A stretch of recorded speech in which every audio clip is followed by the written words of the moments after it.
Ay, may tao sa kabilang line, si Lunching. Siya ay si Roll ng Makati. Roll? Ano po, rap po. Arap pala. Layo. Kala ko Roll. Tal po. Ralph. Opo. Kasi makumaka-arte ka naman. Nakikinigin yung ano ha? Paul and Taxi with plate number 964. TYG 964.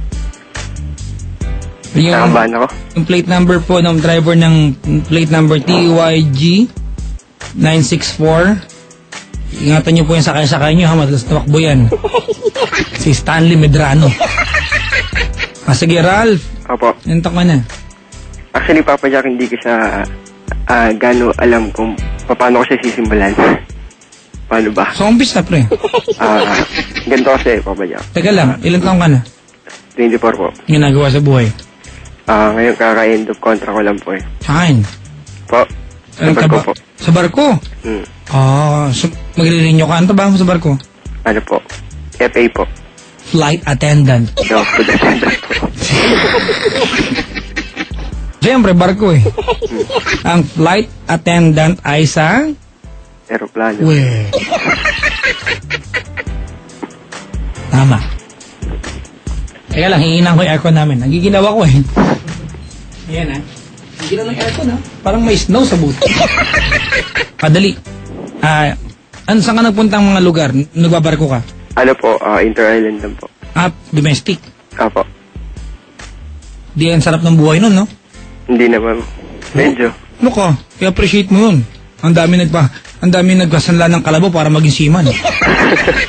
Diba? Ikaw, ayaw mo ano. Anyways, Ralph. Opo. Ba't napatawag ka? Ayun nga, may gusto ko i-share na na problema ko sa girlfriend ko. Lakasan mo, pre. Baka kala prayer meeting to. Ayun nga, gusto kong mag-share sa nangyayari sa akin ngayon. Sabi ko rin yung mga listeners ngayon may matutunan sa kwento ko. Ikaw ba nag-test kanina? Hindi po. Akala ko ikaw yun eh. O, sige. Ayun, bali kasi Papa Jack, yung nagkakagulo kami ngayon ng girlfriend ko. Kayong dalawa, nagkakagulo pa kayo? Kasi kasi medyo malayo kami sa isa't isa. Malayo kayo sa bawat isa? Nasaan ba siya ngayon? Bantong part ng Mindanao. Saan kaya yun? Cagayan de Oro po. Kasi pahuhulayon pa ako, nagyaki. Pwede mo na sabihin CDO, di ba? Cagayan de Oro. Bandang part ng Mindanao. Saan nga? Bandang part po ng Luzon. Saan doon? Basta. Makati. Ayun po. Gano'ng katagal na kayo? Kakamansari lang po namin. Bali, 3 months ngayon. 3 months? Saan mo siya nakilala? Sa pagbabarko? Opo, tama kayo dyan. Yan. May mga seaman eh. Hindi naman lahat, Papa Jack. Paano sinaiba ako pa defensive ka? Kasi almost Habi ko lang seaman eh. Habi ko lang eh. Kasi po almost lahat ng tao pag sinabi kasi seaman, ganun kagad yung ano eh. Hindi. Alam mo, ako, kung narinig niyo ko lagi, sinabi ko na hindi totoo yan. Mas madalas yung naiiwan ng loloko. Dami kong kilala kasi mga kaibigan eh. Diba? Yung naiiwan, yun yung ume-etcha sa iba. Diba? Na, wala lang. Sige na, tuloy mo. Tapos ayun, nagkakalala kami sa barko. And then, syempre, pasahero. Oo. Nakahayupan nito. Ano? Pasahero, bawal yun, diba? Kasi, anong kinagawa dyan? Wala po. Chinecheck ko po yung cell number ng isang, pasahero sa manifesto. Iba yun ang tawag, diba? Manifesto. Kung gano'n nakausap to. Kasi medyo masakit siya, Papa Jack eh. Yung kwento? Oo. Sorry, ginijoke-joke pa kita. Sige na nga. Teka lang, malungkot na kwento ba ito? Medyo magulo talaga, Papa Jack. Hindi ko, kasi... Anong gusto mong background? Malungkot o medyo mas malungkot? Malungkot lang. Ha? Malungkot lang. Malungkot lang? Teka lang ha. Hanapin ko lang yung plaka namin. Okay lang ba pre? Mag-play tayo ng malungkot lang. Okay lang. Sige, teka lang ha. Wait lang. Saan ba yung turntable ko dito? Turntable? Game. Mga kaibigan, ito na po ang buhay pag-ibig ng ating kasamang si Ralph ng Makati. Ayun nga, Ang mga ito. kwento ng kanyang pusong aantig sa inyong mga damdamin at kikintal sa inyong mga kaisipan. Baho. Okay, ikaw yan, dali. Ayun nga, bali, ilalatag ko ng mas ma-okay. Kung hindi ka napapaligoy. Gusto ko yan. Ito kasi Papa Jack, nahihirapan ako ngayon kasi ayaw ko siyang i-let go. Pero siya yung tao na ayaw niya talaga magbago. And then, I found out sa akin sarili na na nagkaroon ako ng sakit. Which is HSB type 2. HSB? Type 2. Yan ba yung pag gusto mong mag-save ng data, ganun? USB yun, sorry. Okay, sorry I'm making it, Selon dyan, patawarin mo ako. Ginagawa kong light. Kasi I don't want to sound as if, what? Na parang mamamatay ka. Binibiro kita, alright? Pero ang totoo niyan, hindi ko kasi alam yung HSB. Ano ang HSB type 2, Ralph? Ano siya? Parang siyang virus. Hindi siya parang virus talaga siya. Sa USB nga. Hindi. Virus Human body. This is a, sexually Transmitted disease. type of STD. Oo, type. Tama po. Oo. Sana yung mga caller na Just, Ralph, Silanching, I don't think if this is offensive. This is a legit inquiry. Alright? Sakit ba ito sa isang barko? Ikaw lang ba ang nagkaroon ng ganitong sakit? Hindi po. Marami kayo? Hindi, ako lang. Okay. Clear na yun. Okay, sige. And then yung girlfriend ko, na sa kanya ko nakuha yun. Then na-prove ko sa kanya na sa kanya. Saan naman niya nakuha ito? Kasi Papa Jack, napaamin ko siya na ayun nga yung ginagawa niya. Nangangalakal siya Papa Jack eh. Which is hindi ko alam kasi nga sa barko ko nagtatrabaho. Nangangalakal siya ng? Alam mo na Papa Jack. You have to clear that out. Nangangalakal siya ng laman. Akala ko. Iba kasi pag nangangalakal, binabote po niya yung sakit at kinakalakal po niya. So nangangalakal siya. Kumbaga, masakit to ha? Siyempre, napakasaysayan Papa Jack. She's a prostitute. Pero hindi mo masasabi na, kasi pag sinabi na prostitute, parang, siyempre, nagtatrabaho sa isang club. Para sa akin, ganun yung pananaw ko ng prostitute, Papa Jack eh. Sige, kung yan nakakagaan ng pakiramdam mo, I give you that, alright? Okay, dali. Ayun nga. Then na-prove sa kanya kasi ang dami talagang, ang dami lalaki. Kasi siya yung gimmickera kasi siya Papa Jack. Nabago yung pananaw ko na parang pag nakakita ka ng girls na nagsusuot ng maiklig, palagi na sexy-sexy yung mga damit, kala ko passion lang nila yun. Ganon. Pero ngayon, na-prove ko na sarili ko, siguro hindi wag natin lahat eh. Na hindi lahat ng babae ganon. Pero, tingin ko ganon talaga. Well, kasi na-trauma ka. Totoo. But that's unfair. Alright? Gaya nung idea na ayaw masabihan lahat ng seaman na manloloko, we don't want to generalize this, alright? Let's talk about her. Not lahat ng girls na nag-miniskirt. Kasi kung yan, mag-propose ako ng bill kay congressman, bawal ang miniskirt na itinda sa mall. Kung yan ay simbolo ng di ba, ganyan trabaho, kasi mali yun. Alright? And then, teka lang ha. So, ito yung ginawa niya. So, she asks money in return. Ginagawa niya sa barko to? Hindi Papa Jack eh. Sa akin, hindi naman niya ginawa. So, hindi, ito yung ginagawa niya. Kasi hindi niya ginawa sa'yo. Diba? Pero ginagawa niya ito. Hindi sa barko, Papa Jack. Saan? Sa pier?